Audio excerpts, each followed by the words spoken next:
Alhamdulillah. Wassalatu wassalamu ala Rasulillah Sayyidina wa maulana Muhammad ibn Abdullah wa ala alihi wa sahbihi wa man tabi'ahu wa mawala. Ashhadu an la ilaha illallah wahdahu la syarika lah wa ashhadu anna sayyidana Muhammadan abduhu wa rasuluhu la nabiyya ba'dah. Allahumma salli ala sayyidina Muhammadin an-nabiyil ummi wa ala alihi wa sahbihi wa barik wa sallim. Qala Allah Ta'ala fil Qur'anil azim wa huwa asdaqul qailin. A'udzu billahi minasy syaithanir rajim. Ya ayyuhalladzina amanu taqullaha haqqa tuqatih wa la tamutunna illa wa antum muslimun.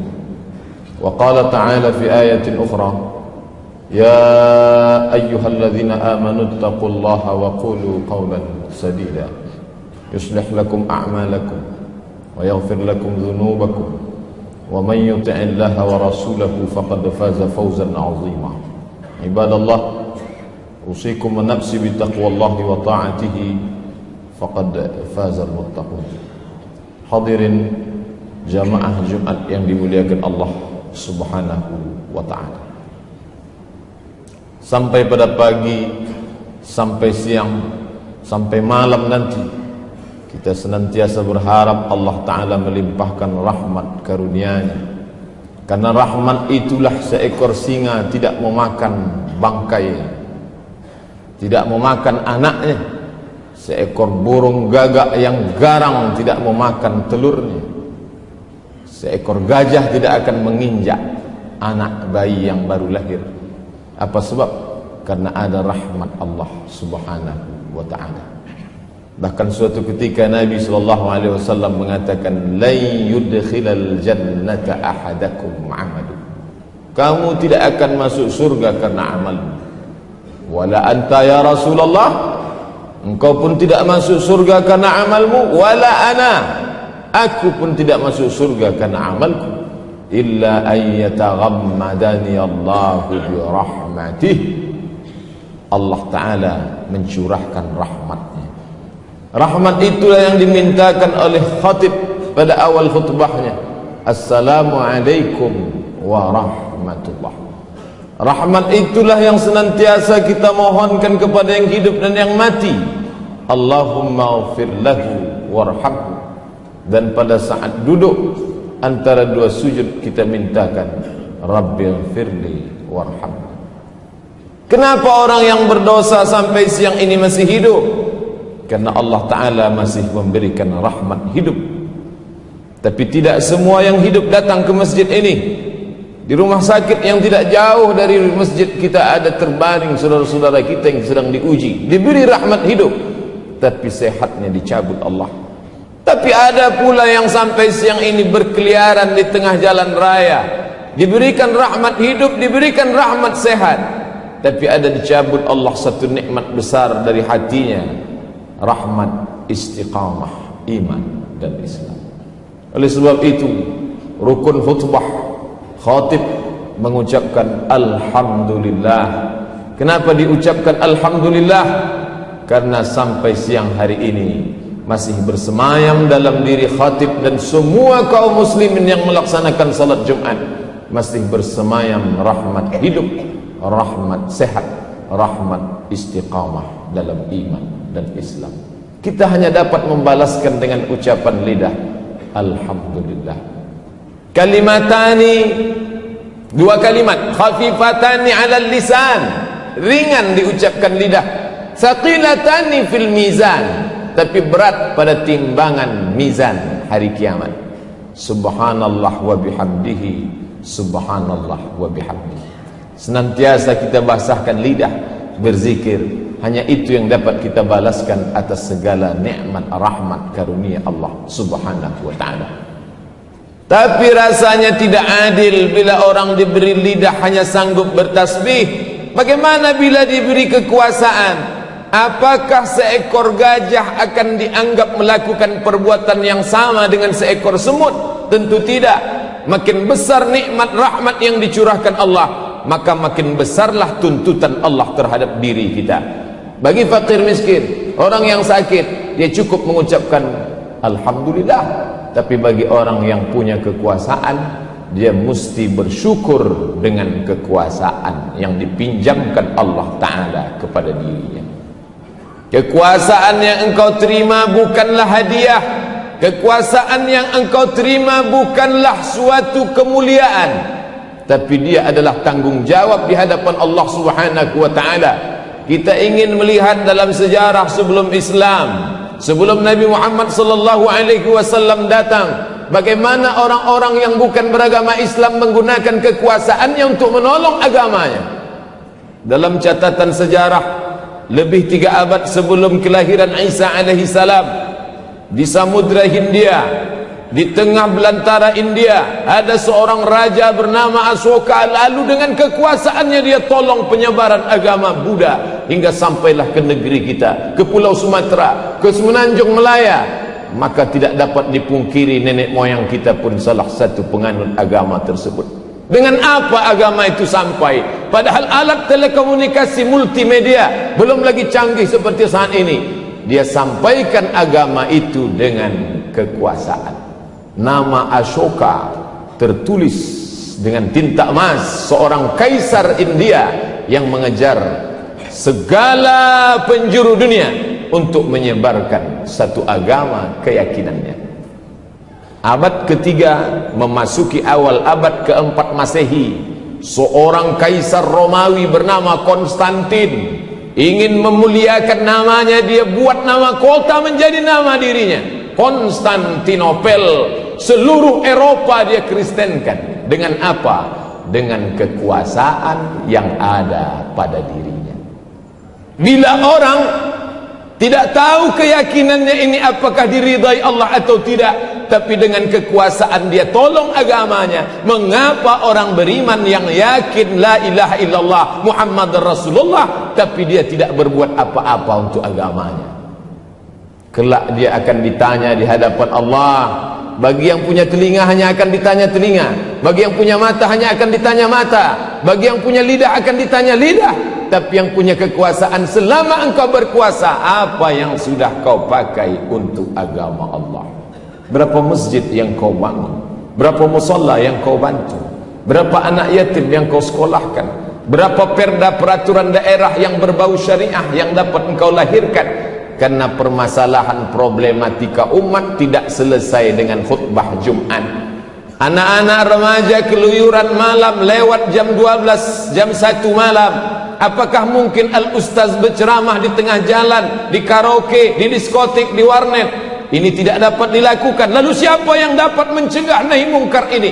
Orang yang punya kekuasaan.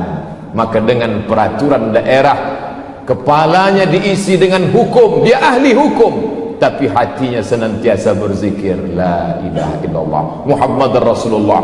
Orang Islam tidak dinilai karena kesolehan pribadi. Soleh secara pribadi, rajin puasa Senin Kamis, rajin solat Jumat, hanya untuk pribadi saja. Ayyahdiyallahu bika rajulan wahidan, satu orang dapat hidayah karenamu, khairum min humurin ni'am, lebih baik daripada engkau memiliki seekor unta yang merah. Unta merah adalah harta kebanggaan orang kafir musyrik jahiliyah. Engkau memiliki seekor unta yang merah, kau sangka kau sudah punya dunia dan seisinya. Bukan itu kata Nabi. Satu orang dapat hidayah karenamu, engkau lahirkan peraturan-peraturan yang dapat menjaga umat, yang dapat membuat mereka jauh dari yang mungkar. Khairum min humurin ni'am, lebih baik daripada engkau memiliki harta yang berlimpah ruah. Muslimin jamaah Jumat yang dimuliakan Allah Subhanahu wa ta'ala, maka mari kita renungkan.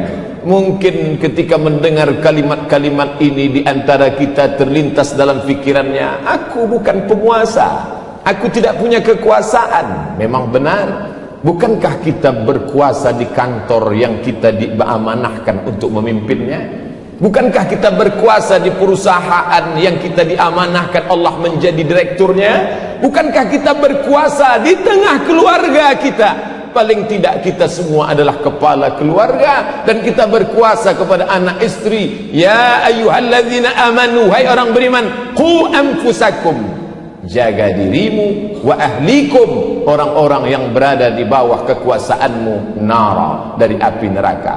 Seorang pemimpin tidak dapat mengatakan yang penting aku selamat, yang penting saya salat, yang penting saya puasa, masalah anak buah saya bukan urusan saya. Kita kan sudah dewasa, urusan pribadi urus masing-masing, hubungan dengan Tuhan adalah hubungan individual. Ini kalimat orang-orang sekuler yang memisahkan diri dengan agama, yang memisahkan kenegaraan dengan agama. Dalam Islam kita diajarkan dari sejak mulai bangun tidur, buka mata sampai tutup mata harus berdasarkan ajaran Islam. Ya ayyuhalladzina amanu, wahai orang-orang beriman, udkhulu, masuklah kamu, fisilmi, dalam Islam, kafah, secara keseluruhan. Salahkah bila orang sudah tidak punya kekuasaan lalu rajin ke masjid, rajin berinfak sedekah? Tidak salah, baik. Dia ingin menutup usianya dengan husnul khatimah, amat sangat baik. Tapi alangkah amat teramat sangat baik bila kekuasaan itu ada dalam genggaman tangan. Itulah yang dipakai untuk menolong agama Allah Subhanahu wa ta'ala. Jamaah Jumat yang dimuliakan Allah, ketika Allah Subhanahu wa ta'ala menitipkan suatu rahmat kepada diri kita, nanti dia akan tanya itu. Inna sam'a, pendengaran, wal basar, penglihatan, wal fuad, hati, kullu ulaika kana anhu mas'ula. Semua akan disoal, semua akan ditanya, semua akan diminta pertanggungjawaban di hadapan Allah Subhanahu wa ta'ala. Mungkin kita tidak punya kuasa, tapi ada rahmat harta yang dititipkan Allah. Maka harta itu juga bukan hadiah. Harta adalah tanggung jawab dan amanah. Sebesar apa harta itu sudah kita buat untuk menolong agama Allah Subhanahu wa ta'ala. Syekh Muhammad Al-Ghazali, guru dari Syekh Yusuf Al-Qaradawi, menyebutkan dalam salah satu kitab tulisannya bahwa orang Perancis berinfak dalam tanda kutip, menghabiskan hartanya 150 ton emas untuk merubah agama kaum muslimin yang ada di Afrika Utara, Tunisia, Aljazair, Maroko. Khatib menyaksikan sendiri katedral besar tegak berdiri, menaranya mencakar langit di tengah kota Rabat, ibu kota Maroko. Padahal tidak seorang pun orang Maghribi yang berubah keyakinan. Mereka sudah siapkan harta begitu banyak. Orang-orang Itali tidak mau menuliskan agama dalam IC, identity card, kartu tanda pengenal. Apa sebab? Apa kronologis orang Itali tidak mau menuliskan agama di kartu tanda penduduknya? Karena bila ditulis agama, maka otomatis gajinya akan dipotong 10% oleh agama. Apa maknanya? Ada kewajiban memberikan 10% dari pendapatan untuk agama. Islam, pernahkah gaji kita dipotong langsung 10%? Kalaupun ada kabupaten, kota, Pemda yang memotong 2,5%, itu pun zakat. Tapi 10% terlalu banyak. Yang 2,5% pun banyak yang mengeluarkan sumpah serapah. Saya mau berzakat, itu terserah saya. Saya mau bersedekah, itu hubungan pribadi saya dengan Tuhan. Kenapa mesti diatur-atur? Kenapa mesti diurus-urus? Ternyata orang Eropa yang sekuler, yang katanya kafir, yang katanya sosialis, yang katanya komunis, mereka masih memotong potongan atas dengan potongan yang luar biasa.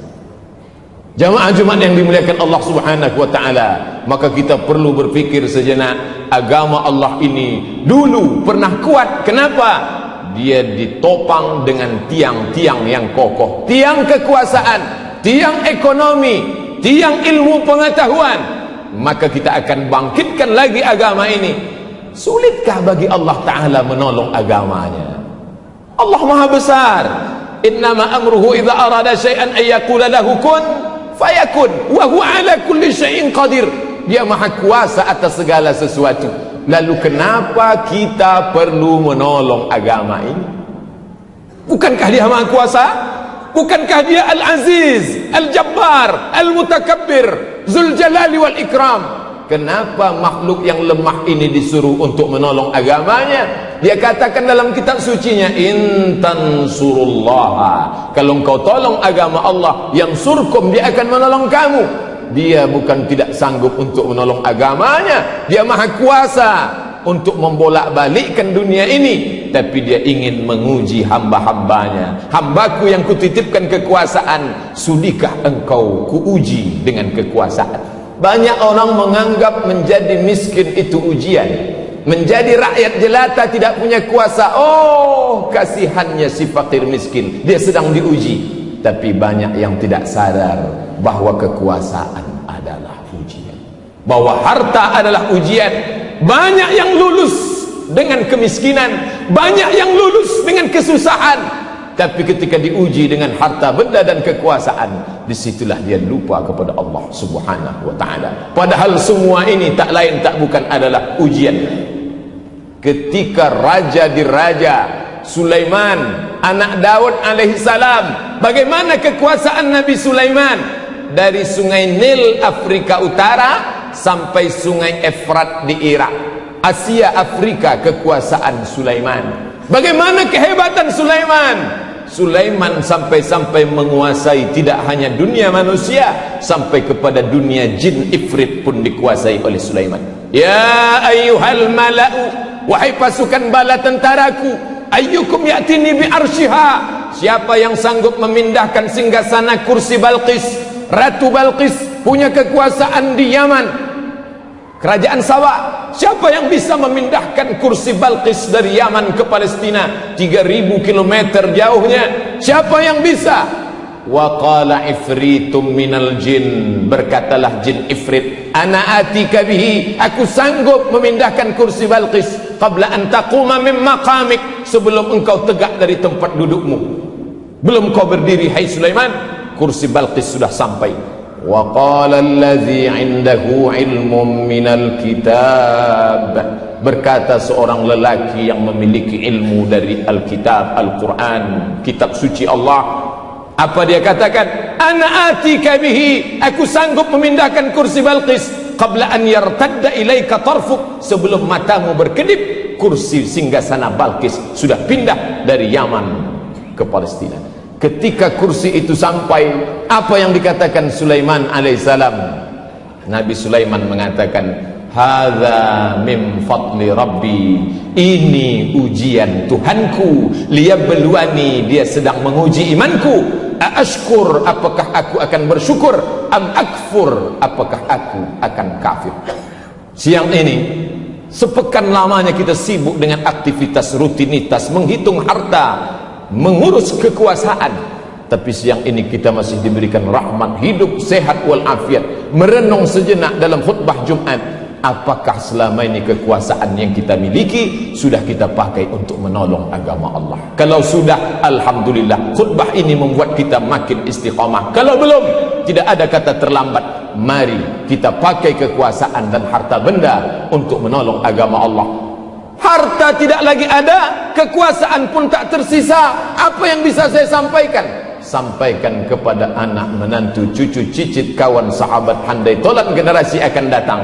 Wahai cucuku, wahai anakku, wahai sahabatku, wahai generasi ke depanku, aku dulu pernah berkuasa, tapi aku tidak tahu agama. Sekarang aku tak punya apa-apa, tapi aku ingin sampaikan kepada kalian, di akhir hayatku, aku ingin kalian menolong agama Allah dengan harta dan kekuasaan yang dititipkan Allah Subhanahu wa ta'ala. Inilah yang akan dibawa menghadap Allah Subhanahu wa ta'ala. Yauma la yanfa'u malu wa la banun, yauma la yanfa'u malun, pada hari itu tak ada guna harta, wala banun, anak pun tak bisa menolong. Siapa yang akan menolong? Illa man atallaha biqalbin salim, orang-orang yang datang menghadap Allah dengan hati yang bersih, membawa amal saleh. Pada saat menutup mata, amal soleh akan dibawa. Saat itu malaikat datang menghampiri sebelum Israel mencabut nyawa. Apa kata malaikat? Allah takhafu, hai calon jenazah, hai yang akan mati meninggalkan berjasad, la takhafu, jangan kau takut, wa la tahzanu, jangan kau sedih, wa abshiru bil jannati allati kuntum tu'adun, berbahagialah kau mendapatkan surga yang dijanjikan Tuhan. Saat tersenyum, saat itulah ruh keluar dari jasad, dibawa oleh malaikat Israel menghadap penciptanya Allah subhanahu wa ta'ala. Barakallahu li wa lakum fil Qur'anil azim, wa nafa'ani wa iyyakum bima fihi minal ayati wa dzikril hakim, wa taqabbala minni wa minkum tilawatahu innahu huwal ghafurur rahim. Allahumma shalli ala sayyidina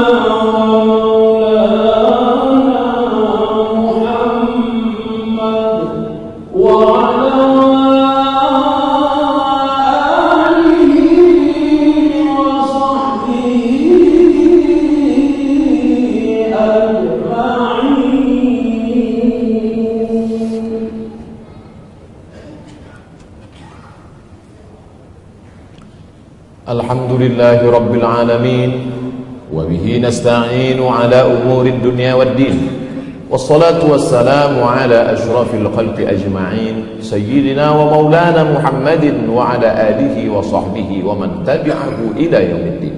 Ashhadu an la ilaha illallah wahdahu la sharika lah, wa ashhadu anna sayyidana Muhammadan abduhu wa rasuluhu la nabiyya ba'dah. اللهم صل على سيدنا محمد وعلى آل محمد كما صليت على إبراهيم وعلى آل إبراهيم إنك حميد مجيد. اللهم بارك على محمد وعلى آل محمد كما باركت على إبراهيم وعلى آل إبراهيم إنك حميد مجيد. قال الله تعالى في القرآن العظيم وهو أصدق القائلين: أعوذ بالله من الشيطان الرجيم بسم الله الرحمن الرحيم والعصر إن الإنسان لفي خسر إلا الذين آمنوا وعملوا الصالحات وتواصوا بالحق وتواصوا بالصبر. وقال تعالى في آية أخرى: إن الله وملائكته يصلون على النبي يا أيها الذين آمنوا صلوا عليه وسلموا تسليما. اللهم اغفر للمسلمين والمسلمات والمؤمنين والمؤمنات الأحياء منهم والأموات برحمتك يا أرحم الراحمين. اللهم أعز الإسلام والمسلمين واخذل الكفرة والمشركين ودمر أعداءك أعداء الدين. اللهم انصر إخواننا المجاهدين في فلسطين. اللهم انصر إخواننا المجاهدين في سوريا. اللهم انصر إخواننا المجاهدين من مشارق الأرض إلى مغاربها. لا تدع لنا في مقامنا هذا وفي ساعتنا هذه ذنبا إلا غفرته، ولا هما إلا فرجته، ولا دينا إلا قضيته، ولا مسافرا إلا وصلته، ولا مريضا إلا شفيته، ولا ميتا إلا رحمته، ولا حاجة من حوائج الدنيا والآخرة لك رضا ولنا فيها صلاح إلا قضيتها ويسرتها يا أكرم الأكرمين. عباد الله، أوصيكم ونفسي بتقوى الله وطاعته فقد فاز المتقون. إن الله يأمر بالعدل والإحسان وإيتاء ذي القربى وينهى عن الفحشاء والمنكر والبغي يعظكم لعلكم تذكرون. فاذكروا الله العظيم يذكركم واسألوه من فضله يعطكم ولذكر الله أكبر والله يعلم ما تصنعون. أقم الصلاة.